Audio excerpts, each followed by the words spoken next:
여러분, 고혈압약을 잘못 드시면 이러한 잇몸 증식, 잇몸이 막 증식되는 그런 증상들이 생기실 수 있습니다. 안녕하세요, 치과의사입니다. 네, 오늘은 잇몸병에 대해서 한번 이야기를 해볼까 하는데요. 여러분들이 알고 계시는 잇몸병은 보통은 이제 칫솔질, 그다음에 치실, 그다음에 치간 칫솔 같은 것을 안 써서 생기는 잇몸병을 생각하실 수 있습니다. 구강 관리의 부족으로 인한 잇몸병이죠. 근데 오늘 제가 말씀드릴 잇몸병 같은 경우에는 그거랑은 조금 다른 계열의 잇몸병입니다. 어떤 잇몸병이냐 하면 특정한 약을 장기간 드셨을 때 이런 약의 부작용으로 인해 생길 수 있는 잇몸병을 오늘 보여드릴 예정입니다. 이러한 잇몸병 같은 경우에는 이제 약물로 인한 잇몸 증식, 잇몸 비대라고 부르는데요. 증식, 비대 이 두 단어에서도 느끼셨겠지만 전체적으로 잇몸이 많이 부풀고요. 증식하는 듯한 많이 커지는 양상을 보입니다.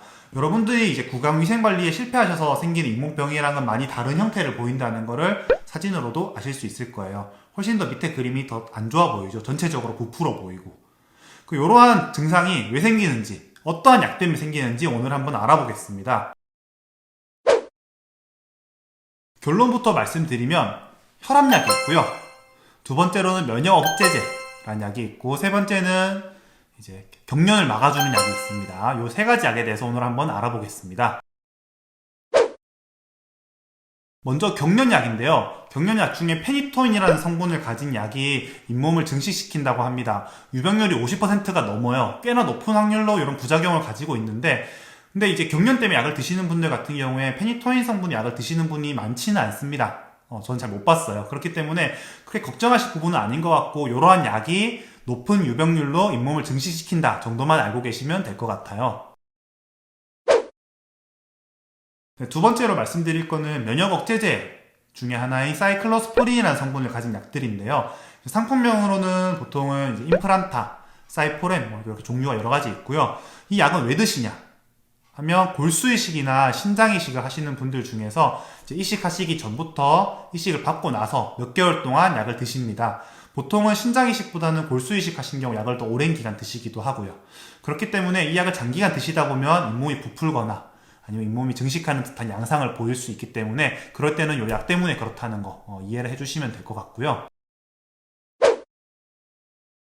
세 번째, 마지막으로 말씀드릴 약은 고혈압 약인데요. 물론 모든 고혈압 약이 이렇게 잇몸 비대나 증식을 일으키진 않습니다. 하지만 몇몇 성분을 일으킬 수 있다는 거 알고 계셔야 되고요. 그리고 고혈압 약 같은 경우는 특히나 나이 많으신 분들 같은 경우에는 기본적으로 드시고 계신 분들이 많아요. 그렇기 때문에 잇몸이 이렇게 부푸셔도 약 때문이라 생각을 못 하시는 분들이 되게 많습니다. 그렇기 때문에 그 부분을 여러분들이 알고 계셔야 되고요.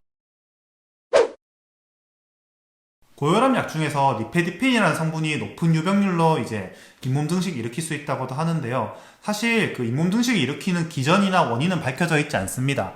하지만 이제 치석이나 치태가 많은 분들이 약 복용을 하셨을 때 이 약이 이제 잇몸 근처에서 축적이 돼서 농축이 되면서 그 농축된 성분들이 이제 잇몸의 결합 조직을 증식시켜서 잇몸이 부풀고 커진다라고 추측하고 있는데, 제 개인적인 생각으로도 이러한 추측이 어느 정도는 맞을 것 같고요. 특히나 고혈압 약 중에서 암로디핀이라는 성분이 있습니다. 이 성분은 유병률 자체가 높지는 않은데요. 하지만 이제 고지혈증 약이 또 들어가 있고 좀 복합적으로 들어간 약들이 많습니다. 그렇기 때문에 요 암로디핀이라는 성분을 보시면 잇몸 증식이 일어날 수 있겠다 정도는 알고 계시면 좋을 것 같습니다. 그러면 이런 잇몸 증식, 비대가 일어났을 때 어떻게 해야 되는가의 문제인데요. 어떻게 해결할지의 문제인데, 사실 약물 섭취나 약물 복용이 이런 잇몸 증식이나 비대에 기여하는 건 맞습니다. 하지만 이제 이걸 가속화시키는 거는 청결하지 못하게 관리한 구강 위생에 따른 잇몸 염증일 가능성이 큽니다. 무슨 말이냐면 치석이나 치태가 많은, 찌꺼기가 많이 쌓인 잇몸일수록 이러한 잇몸 증식이 훨씬 더 악화될 수 있다는 이야기예요. 그렇기 때문에 여러분들은 이제 올바른 칫솔질은 당연하게 필수적으로 선행되어야 되고요. 두 번째로는 이제 치석이나 치태 관리를 치과에서 주기적으로 받으셔야 됩니다. 그렇게 하시면서 마지막으로 이제 드시던 약이 아까 제가 앞에서 말씀드린 약 중에 해당하는 약이 있으면 약 성분만 주치 선생님께 말씀드려서 바꿔주시면 잇몸 증식, 잇몸 비대가 거의 한 달 내로 낫는 거를 확인하실 수 있습니다. 그렇기 때문에 일단은 첫 번째로 구강 위생 관리에 철저하게 해주시고요. 두 번째는 먹는 약 성분만 다른 성분으로 바꿔주시면 잇몸 증식이 해결될 수 있다는 거 꼭 기억해 주시면 좋을 것 같습니다. 네, 이상으로 여러분의 잇몸을 증식시키거나 이제 부풀게 하는 그 원인이 되는 약들에 대해서 알아봤고요. 해결책도 꼭 기억하셔서 구강 위생 관리를 첫 번째로 하시고 이제 먹는 약 같은 경우도 성분만 바꿔주시면 된다는 거. 너무 크게 걱정 안 하셔도 되는 질병이니까 그것만 주의하시면 될 것 같습니다. 이상 치과의학사였고요. 오늘 내용도 도움이 되셨으면 좋겠습니다. 긴 시간 시청해주셔서 감사합니다.